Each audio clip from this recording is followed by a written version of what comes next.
back at Texas Tree Farm, seeing what they got in. They got a really good herbal section. I'm gonna check in. I was gonna pick up some blackberries, but they're all out of blackberries, so it is what it is. But we're gonna check out the fruit trees, check out some of their flowers, some of the herbal flowers, and just have a good time out at Texas Tree Farm, Waxahachie. So here's a selection of some of their trees. What's this? Natchez. I believe this is their crepe myrtle aisle. I'm not quite sure. Not really into ornamental trees. Really more into things that I can eat, drink, or use. So it's kind of the ornamental trees they got going on here. Like I said, they got a great selection. You know, one of the benefits of going to a tree farm or nursery or your local nursery is that they're gonna have what's in season. They're gonna have what's more built for your particular zone and in your particular area. So they're gonna be local, so whatever they raise is gonna be raised in somewhat similar climate and conditions. And they're gonna have some better prices. So that's why when it comes to trees, I usually don't go to the big box stores unless it's just like a crazy stupid discount, right? You get Lowe's, and sometimes at the end of the seasons they'll have these like just stupid bananas discounts where you can't, you just can't let it go, right? Like a tree for $5. But those, you might have to do a little bit of work to bring them back to life. Satsuna, like I think they're like a mini, almost like a tangerine. I do have an orange tree at the house. I think it's a clementine orange. But it's, I don't know, it's not doing pretty good. That last cold snap took a bit out of it. And so I'm not quite sure if I want to go for another orange. I do know I want a lemon tree though. That's for sure. But I mean, these are some real good, healthy little 3-gallon. This one's Arctic Frost Satsuma. Let's see what this one.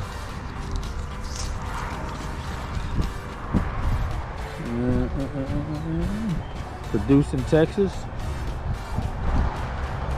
Only thing about here in the DFW area, citrus, they gotta be mobile, because a lot of citrus just, we don't get cold very often, but when we do get cold, it gets cold, and it maybe only be for 2 weeks out of the whole year, but those 2 weeks it gets really cold.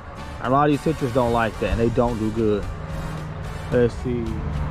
Fertilizer with high quality. I'm trying to figure out, let's see, exposure, partial to full sun, cold. So this one's supposed to be cold hardy up to 10 degrees Fahrenheit. That's pretty good. I mean, because we don't get much colder than that, honestly, in our area. So that actually would be a good breed for the DFW area. But what I really want is a lemon tree. I got a lime tree already, but I need to get me a lemon tree. So Myers Improved Lemon's been doing really well in our area. So let's see if they got some Myers Improved Lemon. Let's see what they got here. This is calamondin. I think it's like a orange tangerine hybrid. I've seen those before. Oh, they got some olive trees. Wow, that's pretty interesting. I don't know how well that would do in our climate, but it would be fun to grow. Maybe not this year, but that might be something for next year to look into. Might be a bit much. I got a lot of different new things going on, so you know, avocados, man, that would be amazing to grow, but that's going to require a lot of attention and work. And right now I got a lot of new projects going on, which brings me to my next point, right? And I said this before, staying within your means, right? Knowing your lane and trying to stay within your lane. Oh, look at this. It's a kumquat.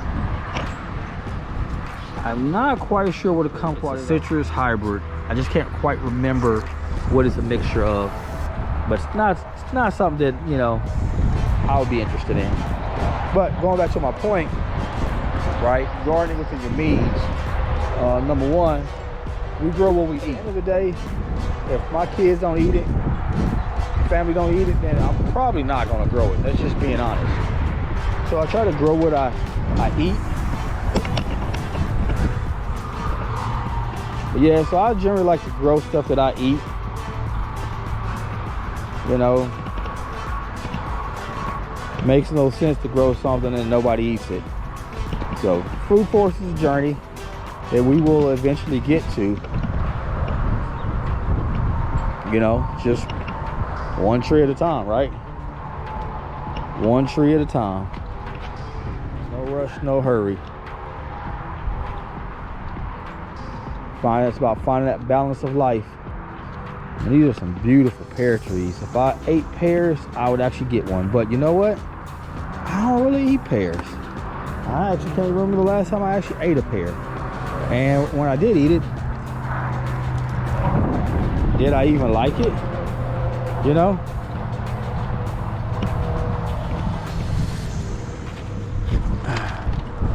Now, in case you wonder what I'm doing, a lot of times when you go to these stores and nurseries, you'll find broken branches on the ground. And you're saying, well, what are you gonna do with broken branches? Well, if you know what to do with it, then you know what to do with it. You're gonna propagate them. Got 2 apple tree branches that are actually doing pretty good. I'll do a video on how to propagate, how to get something for nothing, right? You're on a tight budget, you're trying to get something for nothing, there's a possible way. Go to your store, find some cuttings or some branches on the floor, pick them up, so that you can actually regrow from those if you know what you're doing. It's windy out here.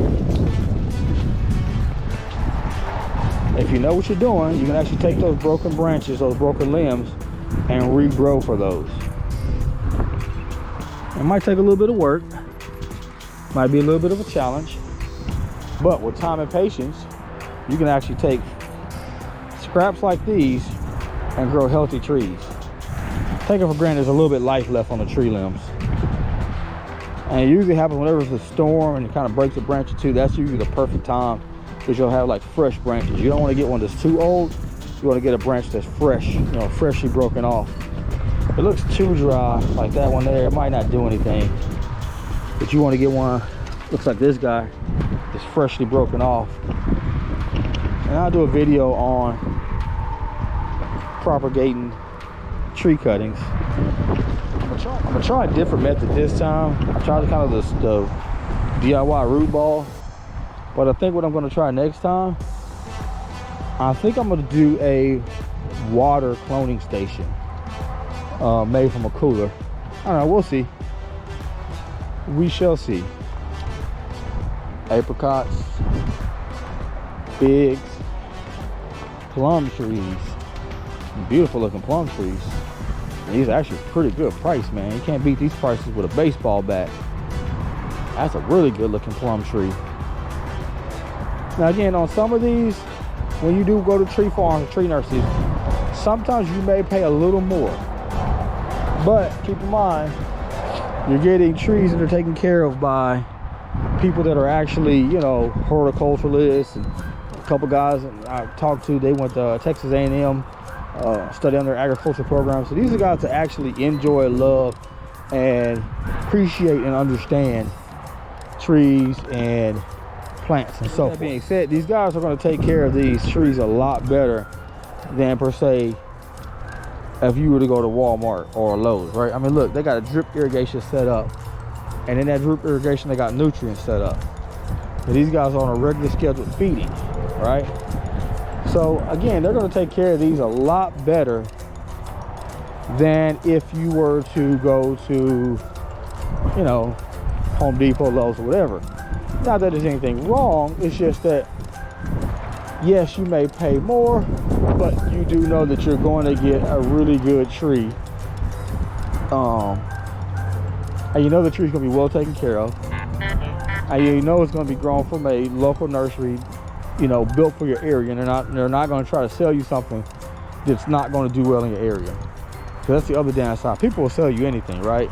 People will sell you hopes and dreams. But a good spot, you can find a good nursery. Oh, these blueberries, these are beautiful. They're gonna sell you what they know is successful in your area. You know, they're not gonna sell you hopes and dreams. They're gonna sell you what they know is gonna do good in your area. And that's why I prefer to go to nurseries and stuff. Because, you know, if cherries don't do good in this area, then they're not gonna sell a cherry tree. And if they are, they're gonna sell a particular breed, you know, that's built for your area. They got some beautiful plants and stuff over here, but man, I'm not really into the plants just yet. Unless I can turn it into like tea or something like that for medicinal benefits. They did have some Mexican sage and some, I think it's called St. John's wort or St. John's wormwood, which is supposed to be really healthy.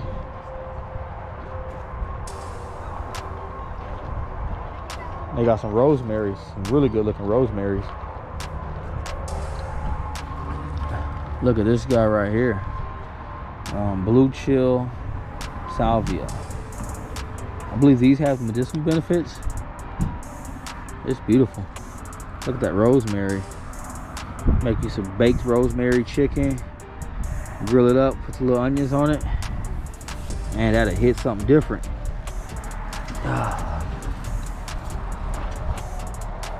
So I kind of came looking for a blackberry. They didn't have the blackberry, and I also looking for some vegetables. So I'm gonna have to probably come back next week when they get another load in. But some beautiful flowers here. And this is just my pop-up visit at the Texas Tree Farm. That's a Myers lemon right there. Those Myers lemons do really well in this DFW area. They're fairly cold tolerant. You still got to cover them up or bring them inside if you can. But I mean, you can get all the way down to, as long as there's no physical frost on them, you know, they actually can withstand quite a bit of cold weather. Now, if you're actually going to freeze over and have a hard freeze, and you might want to cover them up or protect them. But they generally tend to do well. Let's see what we got. We'll go down here and check out, put these cuttings up. Check out these trees they got going on over here. And they got a pretty good selection over here as well. Looks like they did some redecorating the last time I was here and moved some stuff around. So once we leave here, I'm gonna check out one more nursery in the local area. Then I'm gonna go lay it down. Because guess what? I'm staying within my means. And I'm so proud of myself, I'm staying on budget today. I came for something, I didn't see it, and I didn't get anything else. So I think my wife will be proud of me today. So they got more fruit trees here. These fruit trees are a little bit more better in the price. These are like in a $25 range, but they're really good trees, 25 to 35. The other ones were in a $50 range, but I think those were quick, fast producing, like, okay, next season we ready to produce. Whereas these, you might have to give them 2 or 3 seasons. I got a Gala apple last time I was here. I need to get one more. Although I do have 2 cuttings, I might just really try to focus on those 2 cuttings and get those. As long as I can get some flowers on those cuttings, I think it'll be fine. So I gotta doctor those cuttings up. They've been in the garage a little too long, I think. Crab apple. And so these are some really good looking apple trees, and I think they're anywhere from 25 to about 35.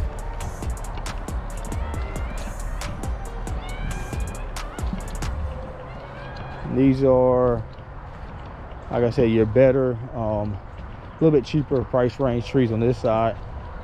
It can get pricey, but again, you know that they're well taken care of. You know you're not gonna buy no bum. I forgot what these 15-gallon peach trees are. I think these are 40 over here, but these are, you know, really good peach trees.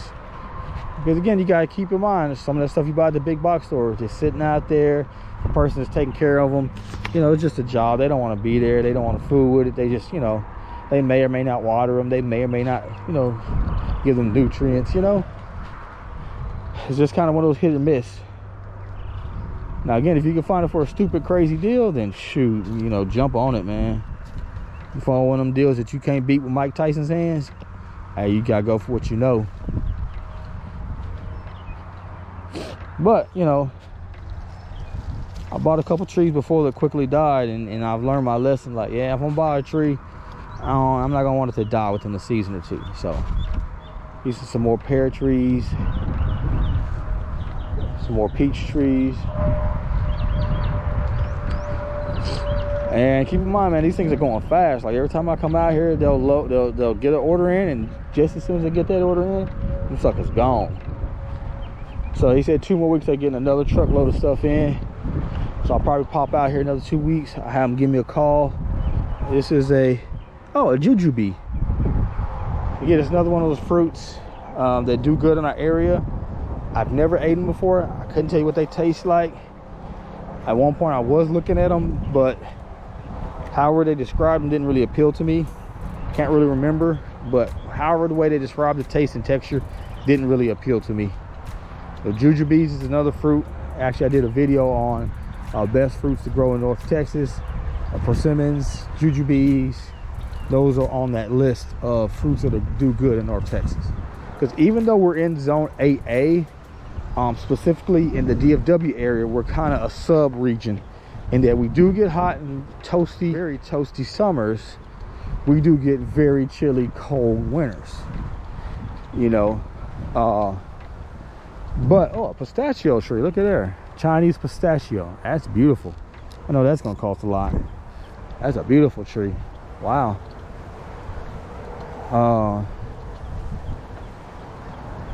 So in the DFW area, we get cold maybe 2 weeks to 4 weeks out the year.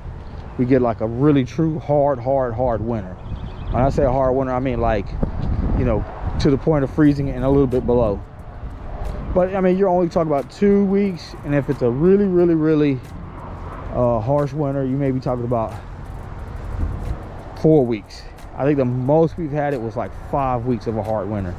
Other than that, we usually have days, like a day, frost day here, frost day there, 3 days in a row freezing there, then it'd be like 80 degrees and 3 more days of freezing, you know. So some of the tropical plants don't like, though, even though it's not that long, they don't like those freezes. So that's why you gotta kind of, it's kind of tricky, man, because we're kind of like, it has to be good, it has to be drought tolerant, but then again, it also has to have cold hardiness. So it's kind of like, you know, the worst of both worlds, if you will. So when we're looking for trees, best trees to grow in the DFW area, you're looking for something that will survive the drought and the heat, but also when it does get cold, will weather that short, brief, but very cold winter we have. I'm gonna pick this baby up. It just fell over. Help this baby up. There we go. All right. So again, something that'll survive those short, brief winters. So here's my quick visit at Texas Tree Farm. Urban Harvest. Gardening don't gotta be complicated or expensive. Just get out and grow something.